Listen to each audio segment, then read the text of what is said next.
So I'm sitting here at the Rock, which is a fabulous remote campsite west of Brisbane. I'm in the pole house, which is a fantastic pole house. It was built on a huge rock, hanging over the edge of the rock, looking down to the creek below. I'm completely on my own. The closest person's probably, I don't know, 10 kilometres away. I've got a fire. I can hear the creek, the river, rolling down below.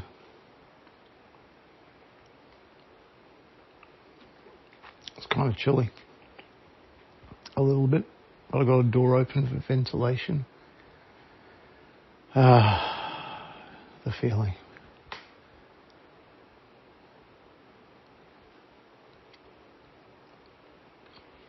The feeling of being alone.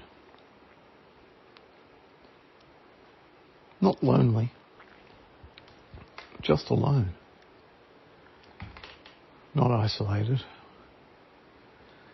Just for this moment of time until tomorrow morning, when some other men arrive.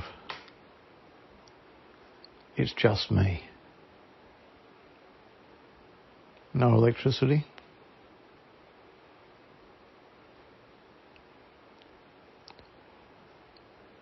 Nothing. How often do we get the opportunity to be completely alone?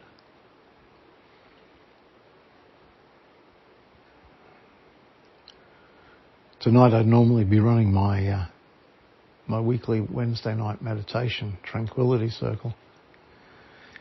But I got out here and we do have internet here, but we've had a bit of overusage and all the data's used up. So, I've got dial-up speed here, which is pretty cool because it means I can send some messages out and if I have to, and I've got telephone if I need it. But I don't got no internet, which also is a good thing.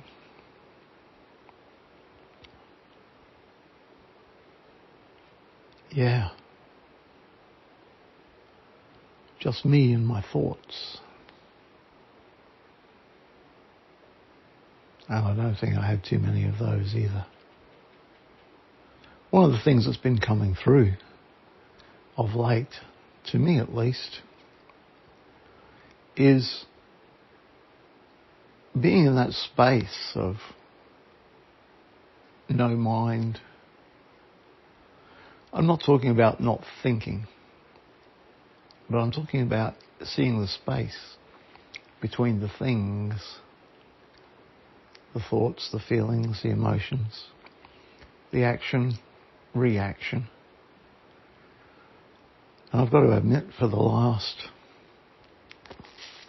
just over a week, I have been fully immersed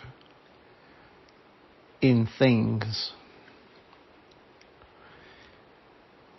Prior to that, I was away on a 4-day men's retreat, I guess you could call it. 150 guys.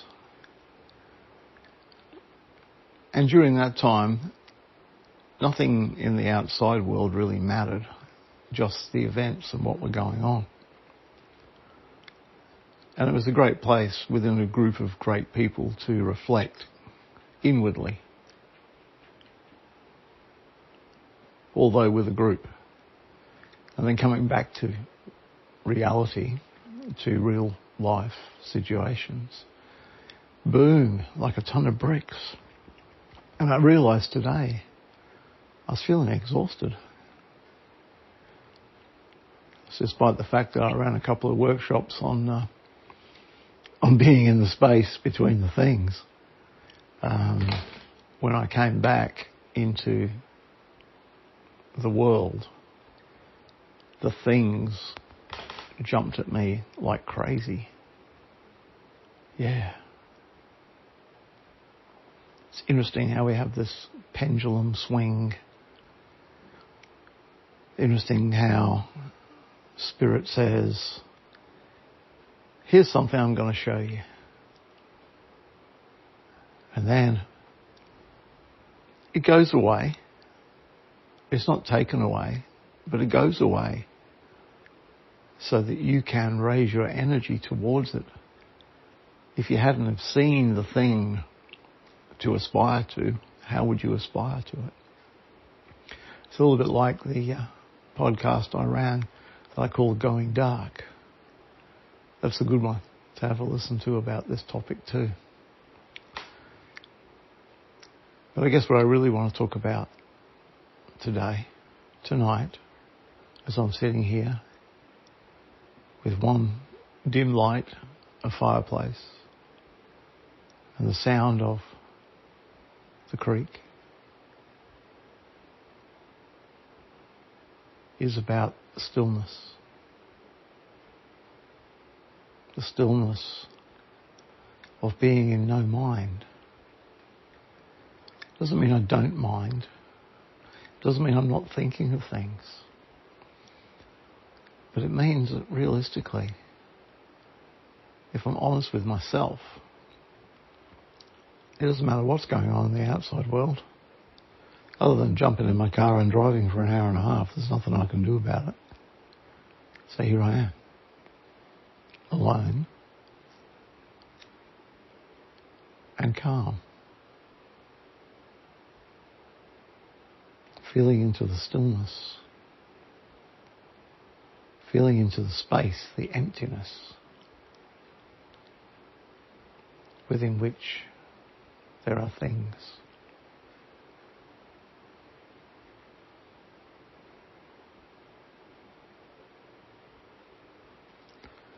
And all of these things, these thoughts, emotions, events,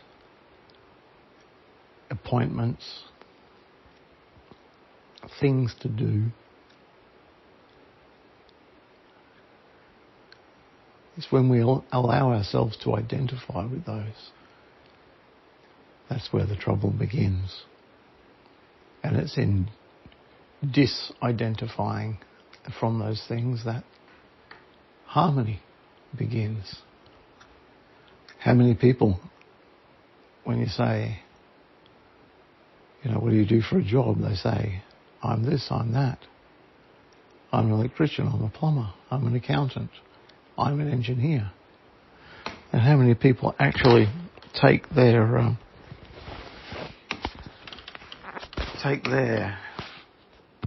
sense of self-worth from being a electrician, a plumber, accountant, engineer, and that is who they are and what they are. No, it's just a thing. It's a job. Are you a husband, a wife, a son, a daughter? That also is just a thing. They're relationships. And I'm not dissing off any of these things, because having a job you enjoy is important. Being a loving husband, father or wife or mother or son or daughter is important. But if that's all you are, and those things crowd in upon each other, and you don't know whether to be a loving husband or a loving father when there's conflict, or a loving wife or a loving mother when there's conflict, then you're not in harmony. When we identify with any of those roles,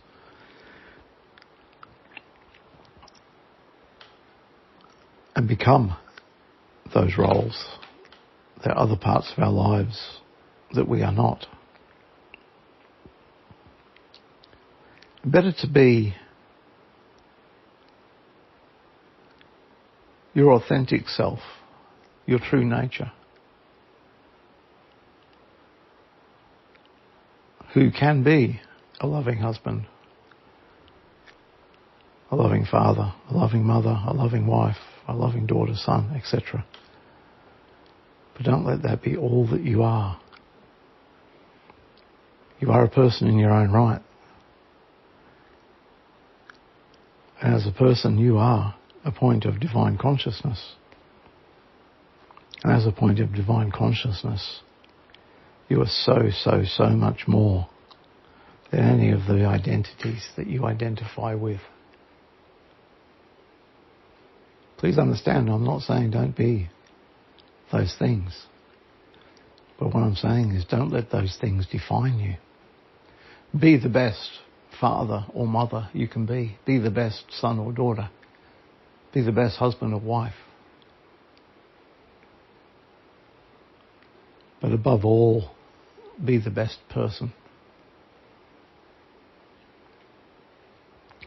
Seek stillness. Seek the stillness, the space within which these things exist. And understand that in that stillness, which is called Ananda,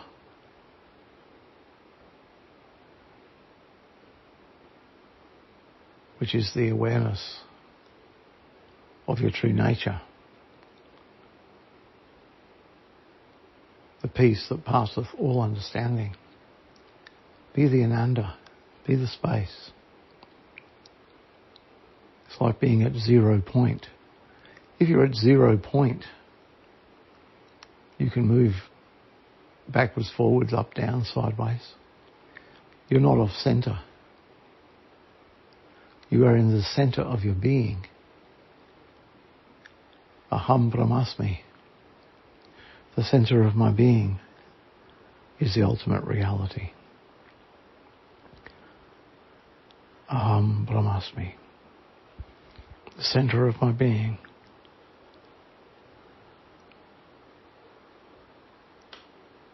is true reality.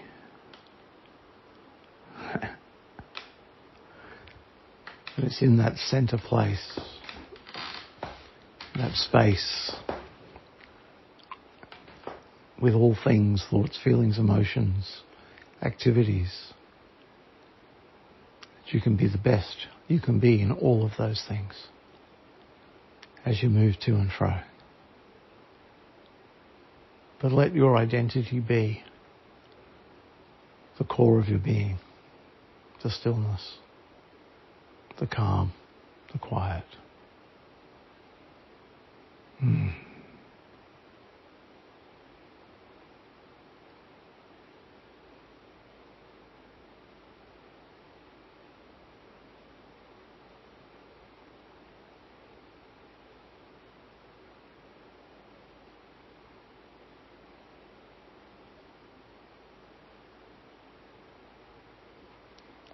So just become aware of the inflow and the outflow of your breath.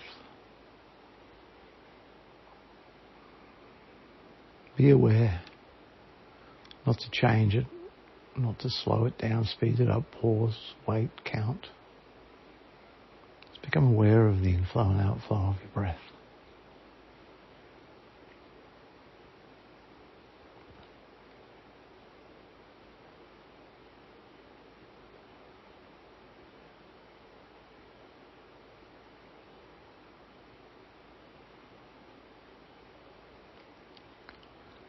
As you become aware of the inflow and outflow of your breath, you'll sense a calm, a peace.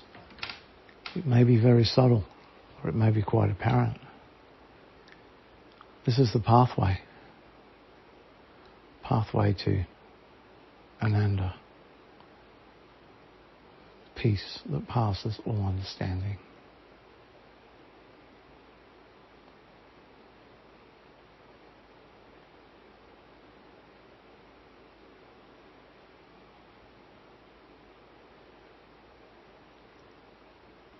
Sit, listen,